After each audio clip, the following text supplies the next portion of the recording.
This is AFM AKASIA. Here we've got one of our elders, Mr. Mutsekhwa. Mr. Mutsekhwa, welcome. Thank you, Milmatasi. Yes. Mr. Mutsekhwa, please take us through as to how this AFM AKASIA Church came about. Wow, a great experience indeed. Look, God is wonderful. He planned it. We didn't plan it anyway. We were in Soshanguve AFM, Word of Faith, enjoying God's presence there, and suddenly it came about that our presiding pastor, he had a call, and then he was requested to come and then start an English service here, because initially this AFM was AGS for African speakers only. But as he came, at that moment, we had a cell group which was residing in Acacia. That cell group, because all the church is made of cell groups, so we had a cell group in Acacia, and we were praying together. It happened that I was the host of the cell group. We were praying in my house together with Ruti and other brethren. So from the church, Pastor Harold just requested us, asked us as a family of Mutsekhwa, and then we joined him and other brethren. We came here, we attended early in the morning with the Word of Faith, and then we came to start our service. It was starting around 11, immediately after African service. So we started there just 1 hour later, and that was how we did it.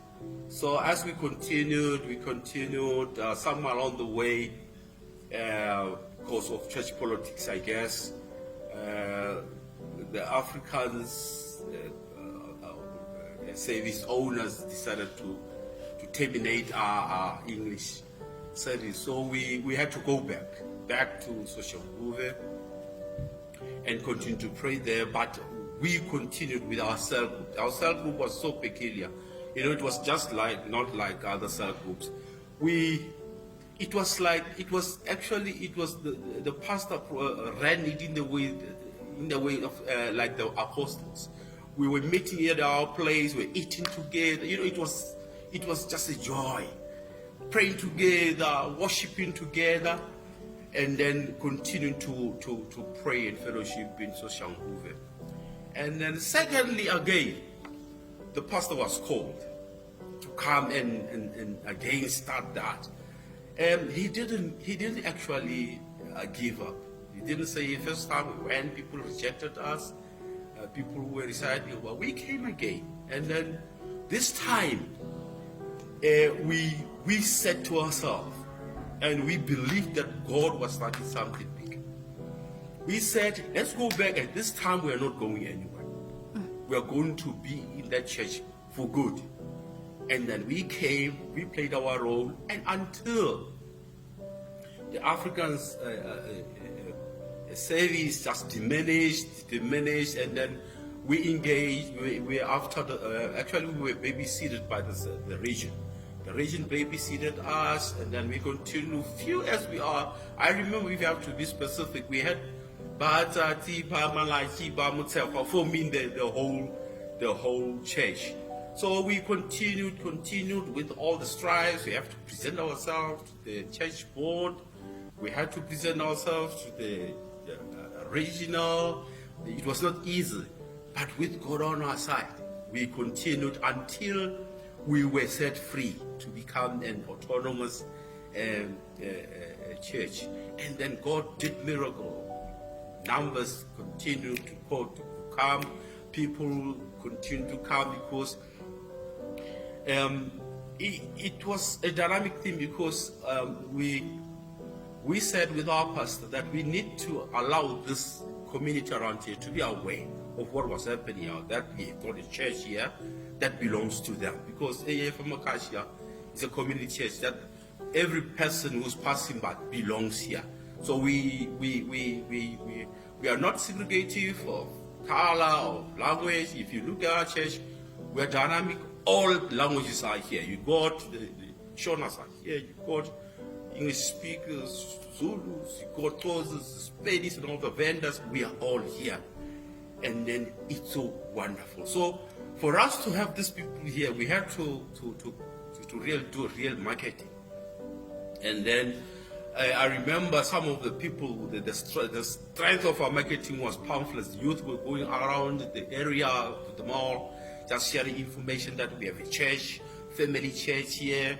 We don't have conditions set. You just come here, worship God, and go home. That is our approach. And we make it easy for people to come here. We don't put a lot of strings and all the stuff. We just preach the word, and that's it. So that's why we call ourselves AFM Acasia Family. So we are a family church. So that's where we are. Even now after Corona, this is a year after Corona. Here we are still standing. Yeah. We are a church which it has attributes of a family. You like it when we try to support families, when we do welfare. Our pastor will be in there. Sometimes I feel for him, but that is a call. He will run around and we share whatever we have as a family, and that's what we are going to continue. We're going to continue being a family as we impact the area around here. We want everybody to come and enjoy fellowshipping with us. Wow, thank you so much, Mr. Motshekga, for taking us through this journey of AFM Acacia. So now that we are here, even during this pandemic that we are going through, that we are experiencing in our lifetime, where do you see AFM Acacia in the future? Where is this church going? I think deliberately God started this ministry here for times like this. Because now, as I said, the drivers of our church is to see community growing to know Christ, and then going further to impact the whole people who come into contact with us. So now, as much as the pandemic brought some introspection to us, it was like a mirror. It brought a mirror to us to say, how effective are we as a church? Remember, we said we are a family church.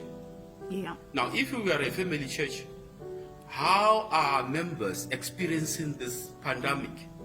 So it become a burden. It become a burden to us, the pastor and the leadership, to see to it that members of the family are catered for. That's why we drive. He lacks this one, welfare of the. So we have to make sure that people eat during this time. And as we go, it's not just a carnal food. It's based on the spiritual love, agape love. You go there, you sacrifice your time, you go there, you compromise yourself. You can be affected anytime or affected anytime. But now, here is the family that God has given you. And then that thing has caused members to really be so much attached to the church. To them, indeed, it's no more a church, it's a family. So as they invite other people, they invite people to the family of Christ. So now, based on that only, I see this church going further. It's not about, sometimes I don't call it a church. I call it a family of believers. I call it a family of children of God. Now, when you talk about children of God, you're talking of God as the Father. Now, anything that God started cannot diminish, cannot stop. So this is where we are waiting for Christ to come. And then that will be, until Jesus comes, we will be here and we'll grow.